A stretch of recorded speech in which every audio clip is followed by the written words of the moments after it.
Bom, pessoal, de volta aqui para nossa aula do curso A Jornada Interior. Estamos agora no módulo 2, na primeira aula. E aqui a gente vai, de fato, começar a entrar nesses complexos funcionais da psique humana, um pouco sombrios, né? Ou seja, aqui começa, de fato, a descida ao inconsciente, por assim dizer. Bom, estamos no módulo 2 aqui.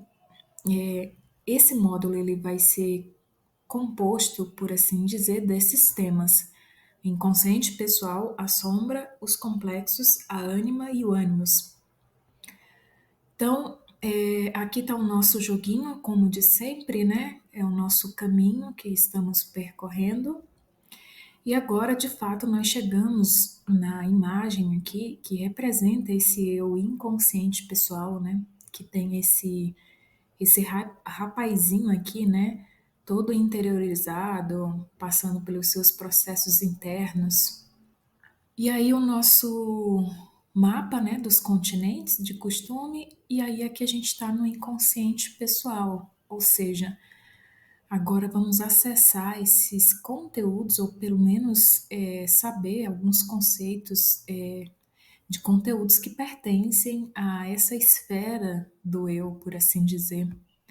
Bom, como eu estou usando alguns livros do Jung, então pode ser que fique um pouco repetitivo, mas é bom que a gente relembre quais os conteúdos que pertencem a essa camada do inconsciente. Bom, e aí Jung vai dizer no livro o seguinte: gostaria, portanto, de observar que devemos distinguir, por assim dizer, três níveis psíquicos a saber. O primeiro nível é a própria consciência. O segundo nível seria o inconsciente pessoal, que se compõe primeiramente daqueles conteúdos que se tornam inconscientes, seja porque perderam sua intensidade e por isso caíram no esquecimento, seja porque a consciência se retirou deles, ou seja, a chamada repressão. E depois daqueles conteúdos, alguns dos quais percepções sensoriais que nunca atingiram a consciência, por causa de sua fraquíssima intensidade, embora tenham penetrado de algum modo na consciência. Bom, e aí, só para complementar, o terceiro nível é o inconsciente coletivo, que, como herança imemorial de possibilidades de representação, não é individual, mas comum a todos os homens e mesmo a todos os animais, e constitui a verdadeira base do psiquismo individual.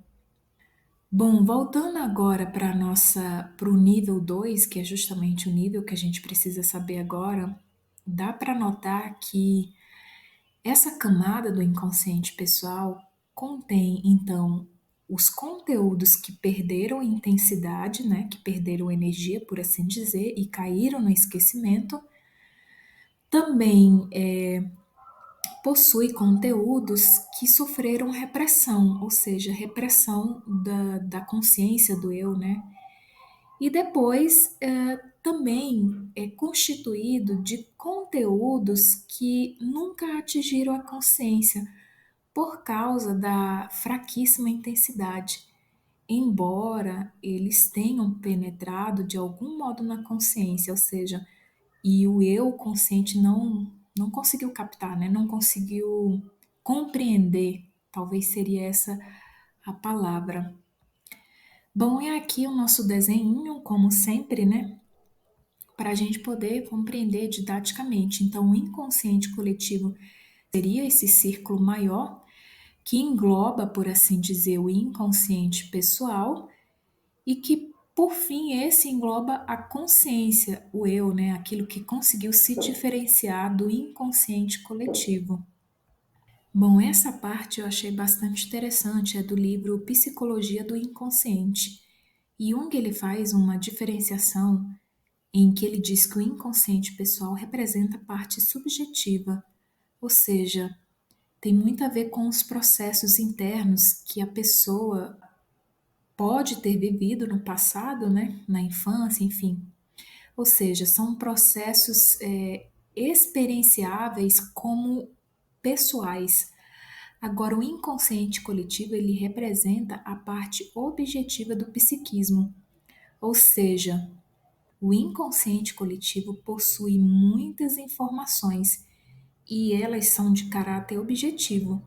Porém, quando o eu ele é inconsciente, ou seja, essa parte da personalidade do eu é inconsciente, que representa tanto o inconsciente pessoal como o inconsciente coletivo, então o sujeito ele vai viver esses conteúdos do inconsciente coletivo de forma pessoal. Ele vai sentir como se fosse dele esses conteúdos, mas na verdade esses conteúdos pertencem a toda a humanidade. Bom, isso a gente vai ver com mais calma na própria aula do inconsciente coletivo, onde a gente vai aprofundar essa camada mais profunda da psique, a qual herdamos. Bom, a caracterização de duas camadas no inconsciente, temos que distinguir o inconsciente impessoal ou suprapessoal, que chamamos de inconsciente coletivo, porque ele é desligado do inconsciente pessoal e por ser totalmente universal, e porque também seus conteúdos podem ser encontrados em toda parte, o que obviamente não é o caso dos conteúdos pessoais. Ou seja, aqui é só para a gente reforçar a diferenciação entre o inconsciente pessoal e o inconsciente coletivo. Bom, ao meu ver, é aqui que começa a descida ao inconsciente. Então, os complexos funcionais que vamos encontrar nessa primeira camada do inconsciente será os complexos da sombra e os complexos que são aquelas ilhazinhas que eu coloquei lá no nosso mapa do continente, dos continentes, as ilhazinhas com as torres de energia. Bom, é aqui também que talvez o indivíduo ele pode ter uma noção uma noção consciente do que é a persona, ou seja, do que a persona representava para ele, ou seja, toda essa identificação. Mas ele só consegue, talvez, ao meu ver, ter essa noção de forma vivenciada, experienciada, quando ele começa a ter um contato direto com a sombra. Ou seja, quando há o confronto do eu consigo mesmo. Então, aqui, o inconsciente pessoal, a gente vai encontrar esse confronto com a sombra, vai ser o primeiro acesso, por assim dizer, são as descobertas que o ser humano vai começar a perceber. E aí pode ser que seja um pouco doloroso essa parte, mas a gente vai ter uma aula específica só falando da sombra, do complexo funcional da sombra. Bom, o inconsciente pessoal corresponde à sombra e às chamadas funções inferiores. Também na aula da sombra, do complexo funcional da sombra, eu vou explicar um pouquinho sobre essas funções inferiores, porque elas também se encontram, por assim dizer, nessa parte, nessa camada do inconsciente pessoal. Bom, e aí alguns autores, né, de alguns livros, vão chamar essa parte desse confronto do eu consigo mesmo de a noite escura da alma. É justamente representado pela simbologia, né, do mundo obscuro, ou seja, do acesso a essas camadas que, por assim dizer, não estão na consciência, né? O eu não consegue ver diretamente, somente indiretamente através das projeções, como eu disse nas outras aulas. Então, é representado muito pela simbologia do corvo, o pássaro negro, ou seja, pela floresta obscura, né, pelo acesso ao subsolo, por assim dizer, da psique humana. Bom, é o primeiro passo, né, para se dizer assim, porque o subsolo, que é a camada mais profunda, ela é o inconsciente coletivo. Bom, na alquimia, essa fase ela é identificada como a fase da Nigredo, ou seja, é o contato com as sombras, com aquilo que o ser humano nem imagina que se esconde, né, dentro dele. E geralmente o acesso à sombra, né, ele acontece às vezes por um fator externo, que aí a pessoa ela entra como que numa regressão, né, da libido, da energia psíquica, ela se volta para dentro e aí ela começa a acessar essas informações, por assim dizer, esse complexo funcional da sombra.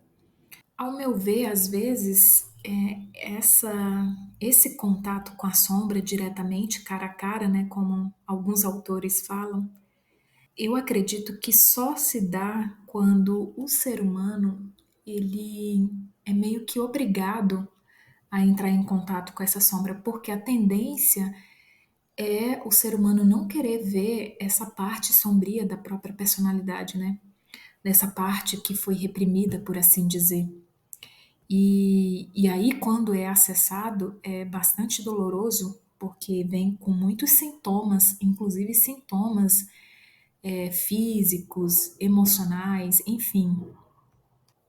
E aí, no livro, O Eu e o Inconsciente, Jung vai dizer: quem progredir no caminho da realização do si mesmo inconsciente trará inevitavelmente à consciência conteúdos do inconsciente pessoal, ampliando o âmbito de sua personalidade. Poderia acrescentar que esta ampliação se refere, em primeiro lugar, à consciência moral, ao autoconhecimento, pois os conteúdos do inconsciente liberados e conscientizados pela análise são, em geral, desagradáveis e por isso mesmo foram reprimidos. Figuram entre eles desejos, lembranças, tendências, planos e etc. Ou seja, quando o ser humano acessa essa primeira camada do inconsciente pessoal, começa a acessar, né? Porque eu acredito que não é só de uma única vez que ele consegue trazer tudo à tona, né? É em espiral, mas uma vez que o ser humano começa a acessar essa camada do inconsciente pessoal, conteúdos vão sendo liberados, e aí o que acontece é que há uma ampliação do âmbito da personalidade do indivíduo. É como se a consciência ela se estendesse um pouquinho mais adiante. Ou seja, no nosso desenho lá do mapa dos continentes, é como se o continente da consciência expandisse um pouco mais, ganhasse alguns terrenos, alguns hectares a mais, algumas porções de terras a mais. Então é mais ou menos isso, né, de forma figurada, para a gente poder compreender. Os conteúdos equivalem aos que são trazidos à luz pela confissão de um modo mais limitado. O restante, em regra geral, aparece mediante a análise dos sonhos. Aqui ele fala especificamente da pessoa que vai fazer a análise, né, que faz a análise com o analista. E aí ela confessa, né, algumas coisas. E aí ele fala que o restante, em regra geral, aparece mediante a análise dos sonhos. Porque nem toda pessoa ela está consciente, né? Exatamente pelo fato dela não estar consciente, ela só conta aquilo que ela lembra. E aí ele fala que o restante do material inconsciente vai aparecer através dos sonhos. É muito interessante observar como às vezes os sonhos fazem emergir os pontos essenciais um a um, em perfeita ordem. Todo esse material acrescentado à consciência determina uma considerável ampliação do horizonte, um aprofundamento do autoconhecimento e, principalmente, humaniza o indivíduo, tornando-o modesto. Porque devido ser uma situação, ao meu ver, muito dolorosa, que é a questão desses ter acesso a esses conteúdos e vivenciá-los, por assim dizer, acontece isso, né, do indivíduo ele se torna mais modesto, ele se conscientiza de conteúdos sombrios que ele antigamente, né, via só nas outras pessoas e não conseguia ver nele. Então, quando ele se conscientiza que ele também tem as mesmas debilidades, se duvidar, então ele se sente mais humano, por assim dizer. Bom, trazendo o inconsciente pessoal à consciência, a análise torna o indivíduo consciente de coisas que, em geral, já conhecia nos outros, mas não em si mesmo. Tal descoberta o torna menos original e mais coletivo, ou seja, ele se torna menos original, menos individualista, por assim dizer, menos egocêntrico, e aí ele se torna mais coletivo. Tal fato nem sempre é um mal, podendo conduzir para o lado bom. Há pessoas que reprimem suas boas qualidades e conscientemente dão livre curso a seus desejos infantis. A anulação das repressões pessoais traz à consciência, em primeiro lugar, conteúdos meramente pessoais. Entretanto, já estão aderidos a esses conteúdos elementos coletivos do inconsciente. Os instintos em gerais, qualidades e ideias, né, imagens, assim como frações estatísticas de virtudes ou vícios em sua proporção média. Então, só um adendo, da mesma forma que o ser humano descobre coisas sombrias que ele via nas outras pessoas, ele descobre nele, também ele vai descobrir virtudes que ele só via nas outras pessoas e agora ele vai também ver, porque a gente vai verificar na aula da sombra que a sombra ela guarda também qualidades, ela guarda energias que, que poderiam, né, se a pessoa ela tornasse a sombra consciente, poderia até ajudar a pessoa. Bom, continuando, cada um tem em si algo do criminoso, do gênio e do santo. Assim se compõe uma imagem viva contendo tudo o que se move sobre o tabuleiro de xadrez do mundo, o bom e o mal, o belo e o feio. Ou seja, também na aula da sombra a gente vai ver como é que a sombra se formou e aí a gente vai compreender por que, que o ser humano ele se torna mais coletivo, ou seja, ele se torna aquilo que a humanidade também não conseguiu desenvolver nela. Ou seja, os outros seres humanos permaneceram num estágio de inconsciência, por assim dizer. E aí ele vai perceber que é como se todos nós estivéssemos no mesmo nível, por assim dizer, de consciência, né? Ou seja, muita coisa ainda precisa vir à tona, precisa ser transformada em luz, né? A sombra em luz. Mencionei antes que na análise do inconsciente pessoal, a primeira coisa a ser acrescentada à consciência é constituída por conteúdos pessoais. Sugeri que tais conteúdos reprimidos podem ser conscientizados, representando o que poderíamos chamar de inconsciente pessoal. Mostrei também que, através da anexação das camadas mais profundas do inconsciente, para as quais propus o nome de inconsciente coletivo, se produz uma ampliação da personalidade que pode levar à inflação. Tal estado ocorre mediante o mero prosseguimento do trabalho analítico, como no caso antes citado. Continuando a análise, acrescentamos à consciência pessoal certas qualidades básicas e impessoais da humanidade. Ou seja, foi o fato que a gente falou em que ele vai encontrar tanto virtudes como vícios que pertencem a outros seres humanos, praticamente em larga escala, né, a humanidade, por assim dizer, ele vai ver nele. Então, por isso que ele fala, né, e acrescentará à consciência pessoal também certas qualidades básicas e impessoais da humanidade. Fato este que desencadeia a inflação descrita anteriormente e que pode ser encarada como uma das consequências desagradáveis da plena conscientização. Bom, pessoal, aqui ele está incluindo o inconsciente coletivo, né? E aí eu não vou aprofundar muito nessa parte porque vai ter uma aula específica do inconsciente coletivo. Mas como eu trouxe vários livros e aí se torna às vezes até repetitivo, né? Mas é como se ele falasse do mesmo assunto, só que de várias formas. Então, só para reforçar e para a gente poder compreender essa primeira camada do inconsciente, que é o inconsciente pessoal. Bom, continuando, a consciência pessoal é mais ou menos um segmento arbitrário da psique coletiva. A gente pôde ver isso na aula da persona, né? Que a psique ou a consciência pessoal, na verdade, né?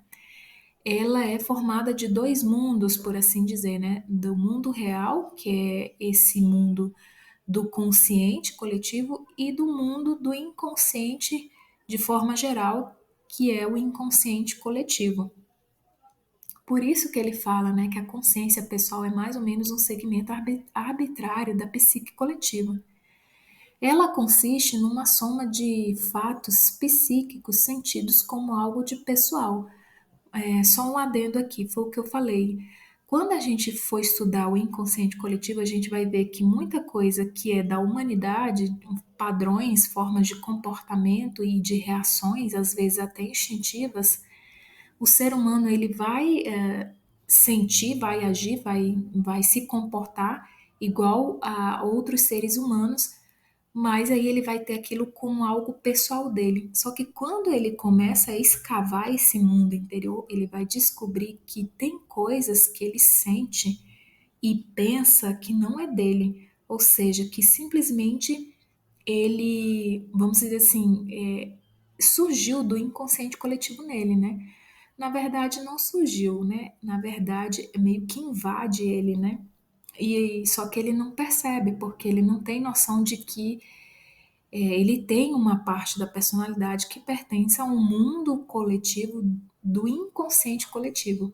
Bom, continuando, o atributo pessoal significa pertence de modo exclusivo a uma dada pessoa. Uma consciência apenas pessoal acentua com certa ansiedade seus direitos de autor e de propriedade no que concerne aos seus conteúdos, procurando deste modo criar um todo. Mas todos os conteúdos que não se ajustam a esse todo são negligenciados, esquecidos ou então reprimidos e negados. Isto constitui uma forma de autoeducação que não deixa de ser, porém, demasiado arbitrária e violenta. Em benefício de uma imagem ideal a qual o indivíduo aspira a moldar-se, sacrifica-se muito de sua humanidade. Indivíduos desse tipo, extremamente pessoais, costumam ser muito sensitivos, já que é tão fácil ocorrer-lhes algo que traz à consciência certos detalhes indesejáveis de seu verdadeiro caráter individual. Ou seja, aqui o ser humano ele vai tentar formar um todo, né, e de conteúdos psíquicos que acontecem. E aí os que não, por assim dizer, não estão de acordo com essa imagem ideal que ele criou, que pode ser a persona aqui, ele vai reprimir. E aí nessa repressão é que cai na sombra, cai no outro complexo funcional que é a sombra. Então, daí que começa essa questão dessa primeira camada do inconsciente pessoal.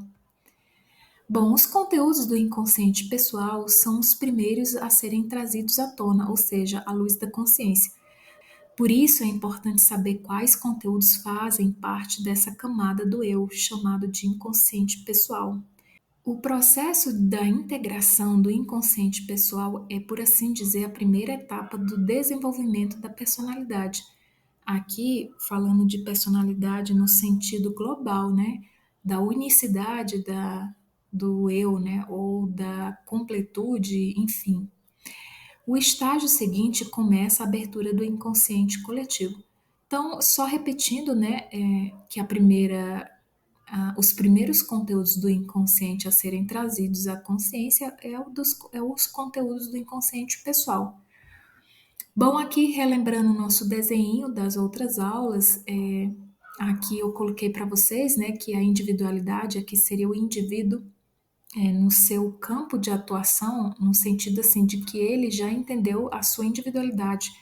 Então aqui ele está no seu centro individual, entre esses dois círculos, né, que representam esses dois mundos ou as duas partes da personalidade humana. E aí eu coloquei aqui a camada mais próxima, que é o inconsciente pessoal, e aí onde se encontra o complexo da sombra. Então, só repetindo para a gente lembrar, que a ânima e o ânimos eles vão estar então na fronteira depois do inconsciente pessoal e na fronteira do inconsciente coletivo. É o elo de ligação entre essa parte inconsciente pessoal e inconsciente coletivo. Bom, o inconsciente pessoal, de um lado, a psique extraconsciente, cujos conteúdos classificamos de pessoais.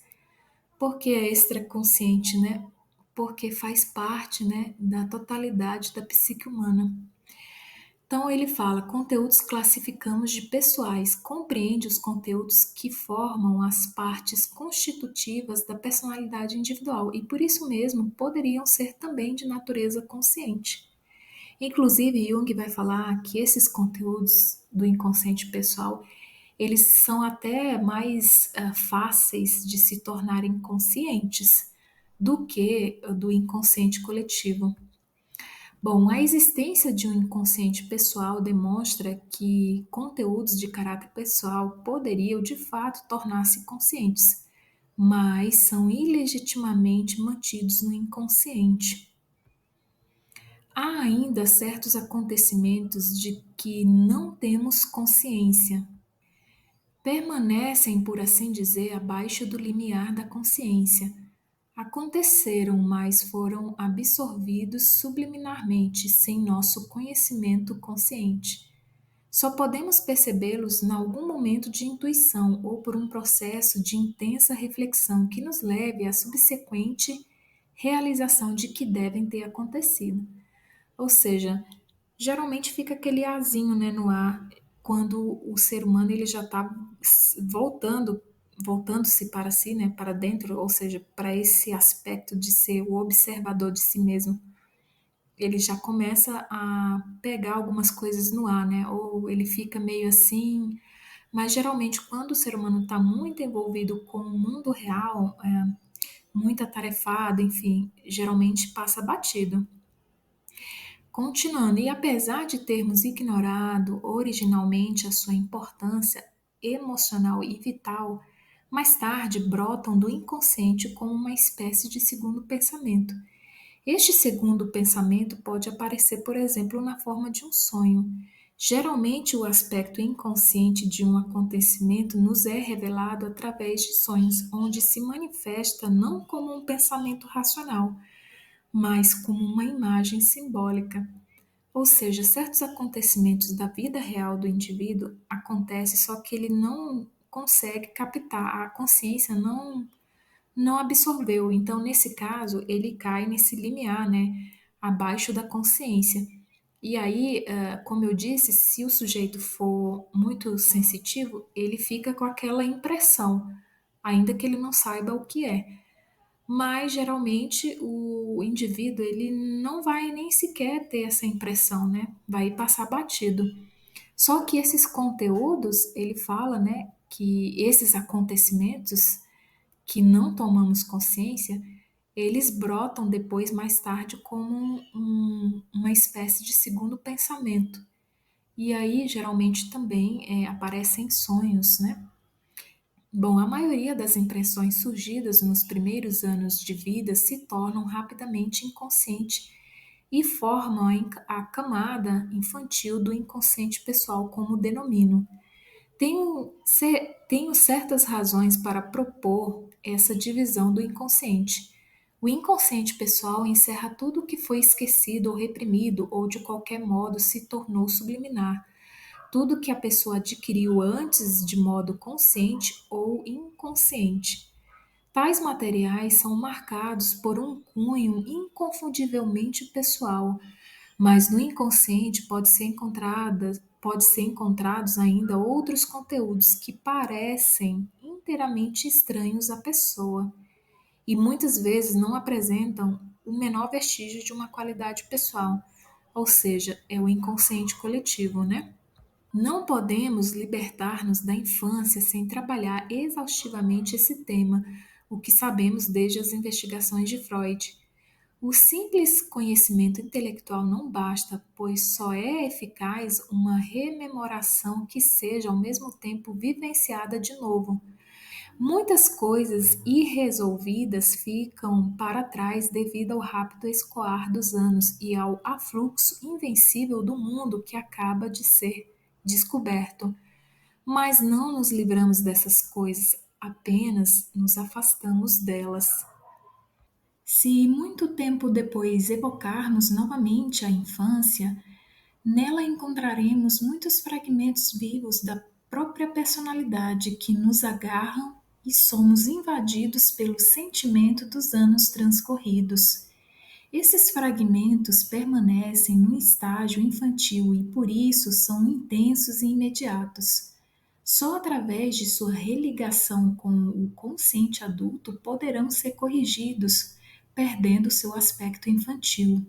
O inconsciente pessoal deve ser sempre resolvido em primeiro lugar, isto é, deve ser integrado na consciência. De outro modo, o acesso ao inconsciente coletivo tornar-se-ia impossível. Ou seja, para que o ser humano ele acesse essa camada mais profunda de forma luminosa, por assim dizer, que é o inconsciente coletivo, ou seja, o aspecto positivo do inconsciente coletivo, ele primeiro tem que resolver, por assim dizer, essa camada do inconsciente pessoal, porque senão ele não vai compreender os aspectos luminosos do inconsciente coletivo. E sim, ele vai ficar confundido no inconsciente coletivo no aspecto sombrio, porque em ambos os mundos existe o aspecto positivo e o negativo, ou seja, a dualidade.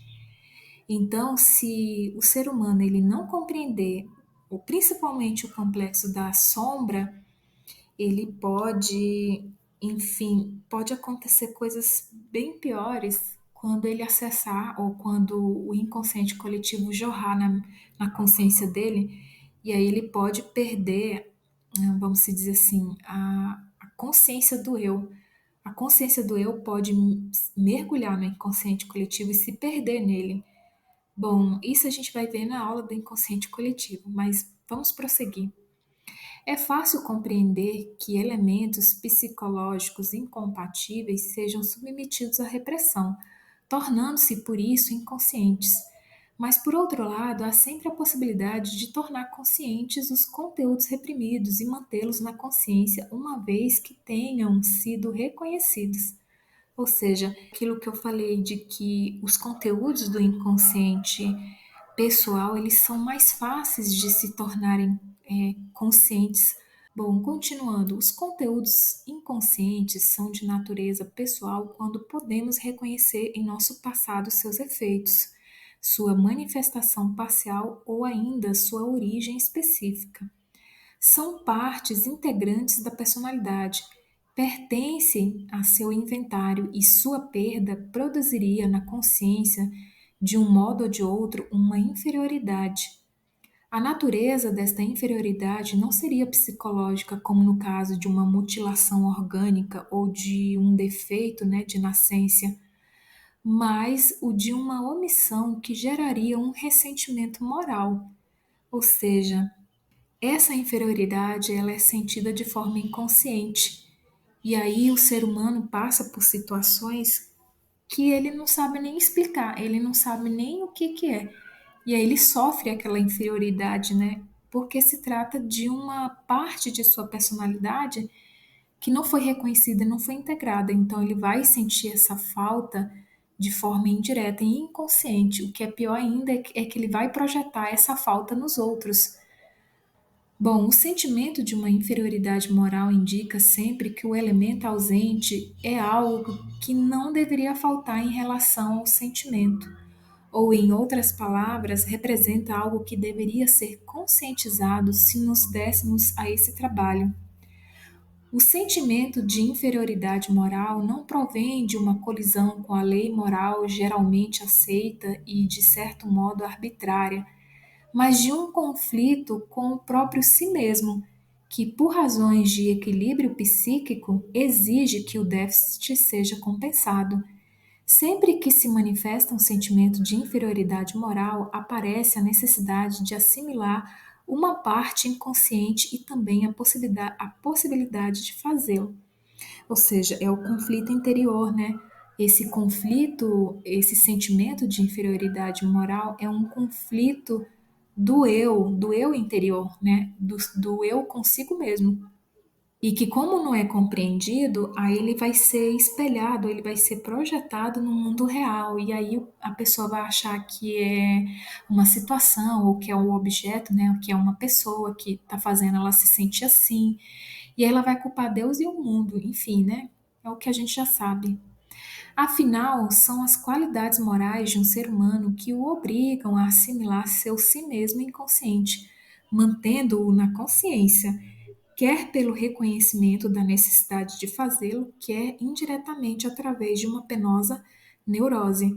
Ou seja, se esse conflito ele chegar a um estágio em que a pessoa não aguente conviver com ela mesma, né?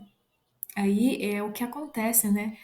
Quando ela vai ser quase que obrigada a assimilar esse si mesmo inconsciente dela, ou seja, vai ser obrigada a fazê-lo, né, indiretamente, como ele diz aqui, indiretamente através de uma penosa neurose.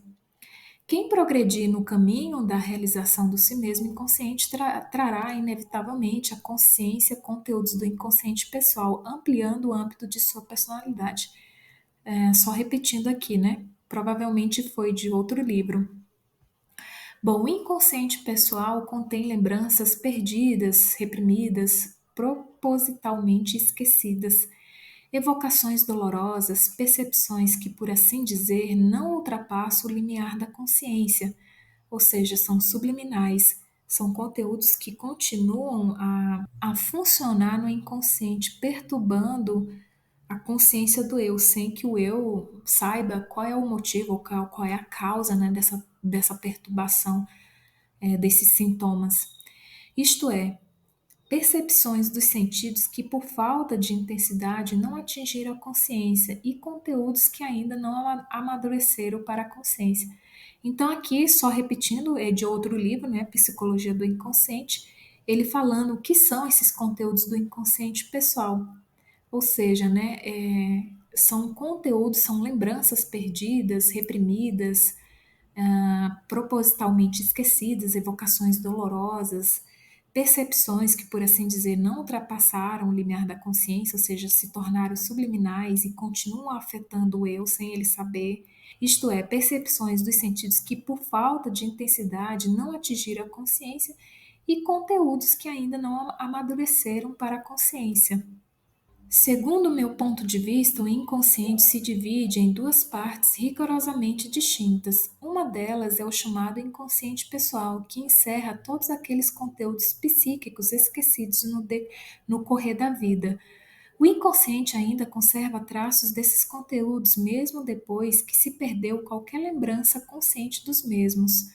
O inconsciente contém igualmente todas as impressões ou percepções subliminares que não possuem energia suficiente para alcançar a consciência.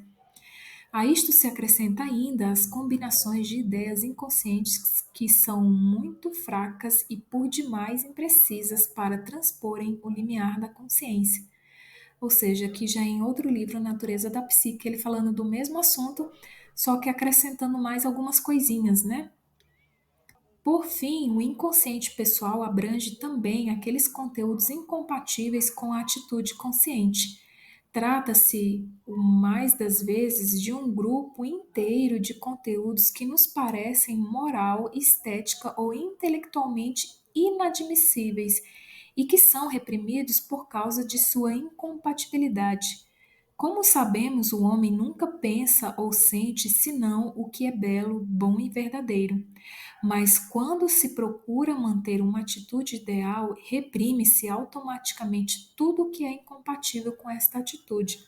Ou seja, tudo que é feio, que é mal, que não é verdadeiro, ele vai reprimir, devido a essa atitude ideal, né, que ele procura construir. Só que depois a gente vai ver que o ser humano ele se torna incompleto. Mesmo que ele viva só com o bom, o belo, o agradável, ele vai se tornar incompleto. Bom, a atitude ideal reprime-se automaticamente tudo o que é incompatível com essa atitude, o que a gente acabou de dizer. está intimamente ligada ao desenvolvimento de uma função dentro da psique, enquanto as outras funções do eu jaz indiferenciadas no inconsciente. Aqui, pessoal, é o assunto que faz parte daquelas funções inferiores que a gente vai aprender na aula da sombra, que é quando o homem ele constrói essa atitude ideal, ele desenvolve uma função específica dentro da sua psique. Geralmente é a função pensamento, ou seja, do racionalismo, do intelectualismo. E aí as outras funções, que inclusive uma delas seria os sentimentos, estariam então abaixo, por assim dizer, do limiar da consciência. Elas estariam contaminadas com o inconsciente coletivo, elas estariam ainda indiferenciadas no inconsciente, ou seja, elas não receberam, por assim dizer, a mesma atenção ou o mesmo desenvolvimento da função pensamento. Então, elas permanecem, por assim dizer, num estágio ainda muito inferior no sentido de não desenvolvimento. Bom, se como acontece quase sempre com o indivíduo diferenciado, uma função, por exemplo, o pensamento, se acha particularmente desenvolvida e, deste modo, domina a consciência. O sentimento é relegado ao segundo plano e, em grande parte, mergulha no inconsciente.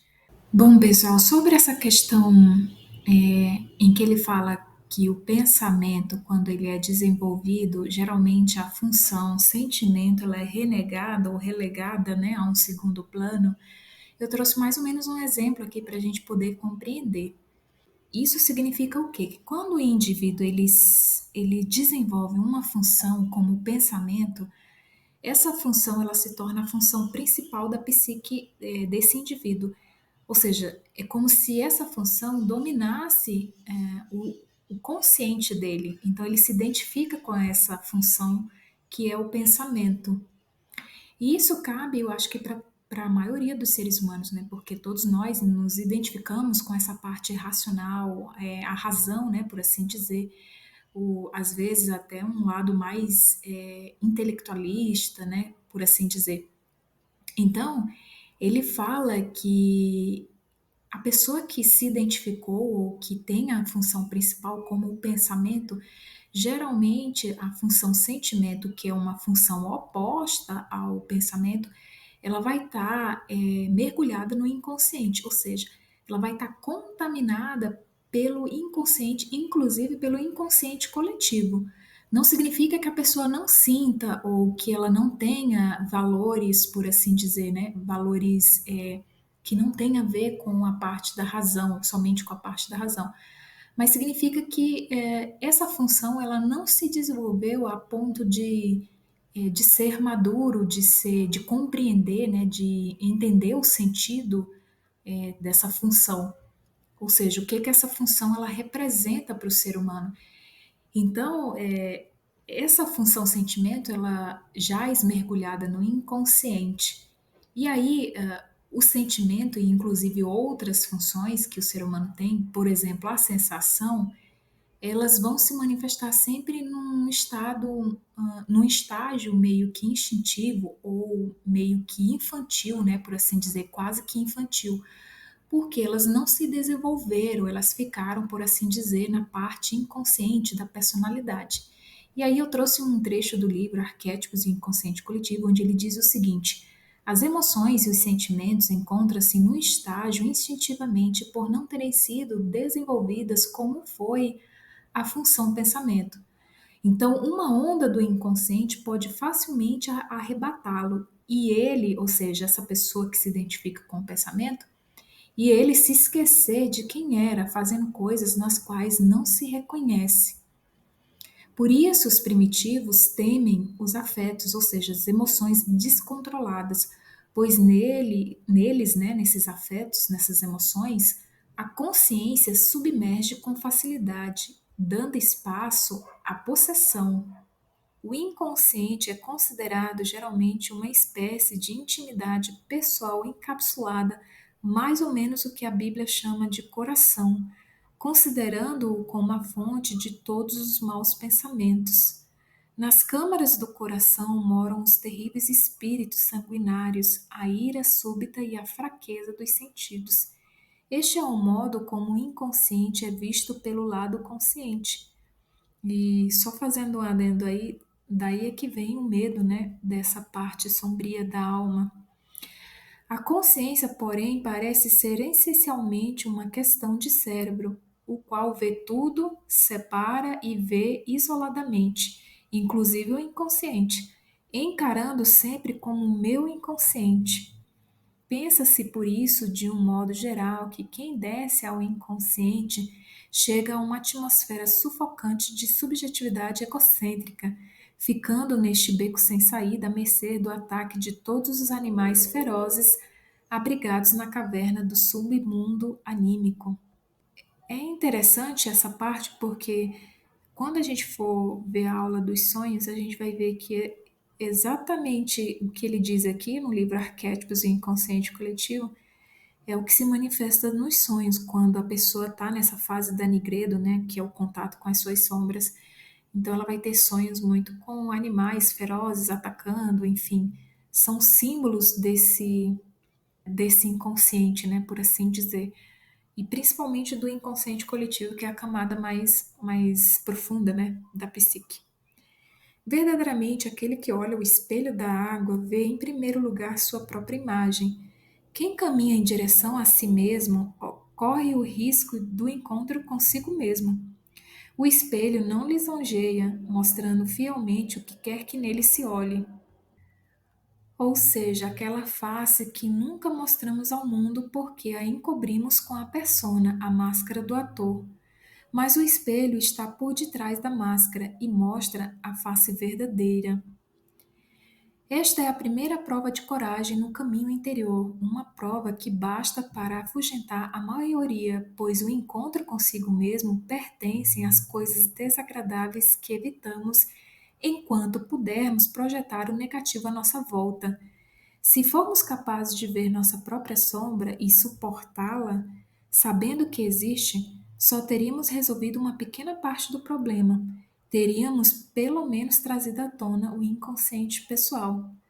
Ou seja, quando a pessoa ela reconhece a sombra e suporta ela, ainda assim é só uma parte do problema resolvido porque existe a outra camada, que é o inconsciente coletivo.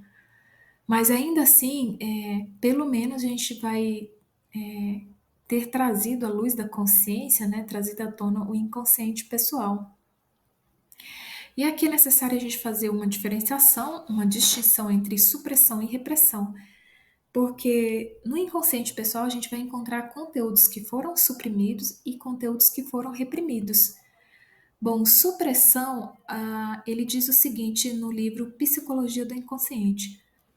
Ao querermos desviar nossa atenção de alguma coisa a fim de concentrá-la em um outro objeto, temos de eliminar os conteúdos presentes na consciência, pois se não fosse possível deixar de considerá-los, nem seria possível trocar de objeto conforme o nosso interesse. Normalmente, sempre resta a possibilidade de retornar aos conteúdos eliminados conscientemente, ou seja, eles podem ser reproduzidos sempre de novo. Mas aqui está a chave: se houver resistência para tais conteúdos serem reproduzidos, pode tratar-se de um caso de repressão. Então, a repressão, ele diz que é um tal caso onde deve existir um interesse em preferir o esquecimento. Não é um caso de escolha, né, de objeto. Não, eu vou concentrar agora minha atenção no outro objeto. Aí, por consequência, eu vou esquecer esse outro conteúdo. Então, no caso da repressão, ela é uma coisa mesmo de resistência. O eu não quer aceitar, o eu não considera, e aí ele reprime.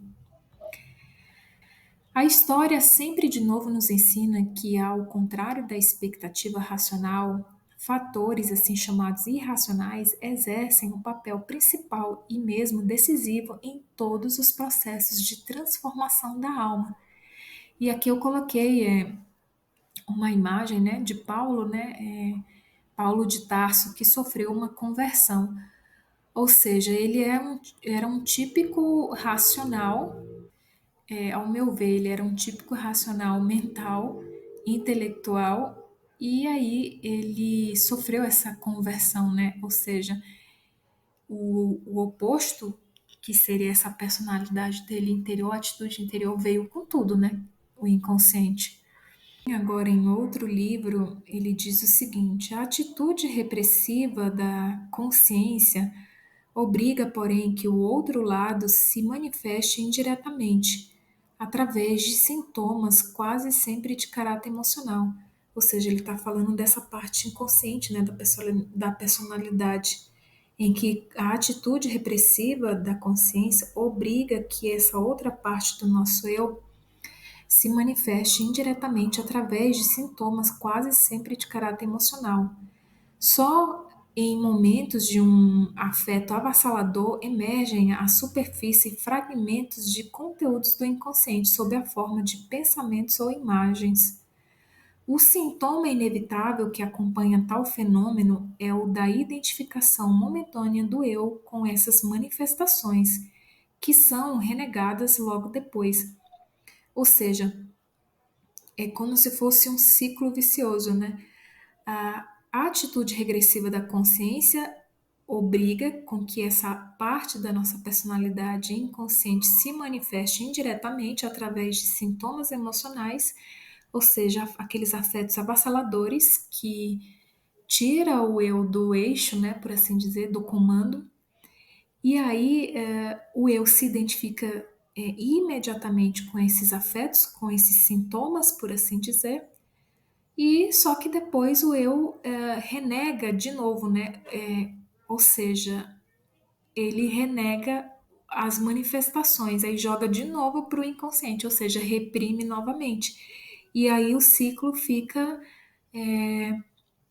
vicioso, por assim dizer, né? Fica nessa situação.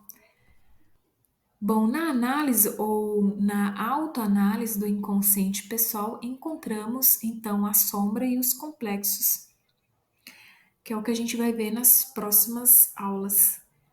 Bom, a análise do inconsciente pessoal também vai levar ao desapontar dos conteúdos do inconsciente coletivo, que é o que a gente já falou, né, anteriormente.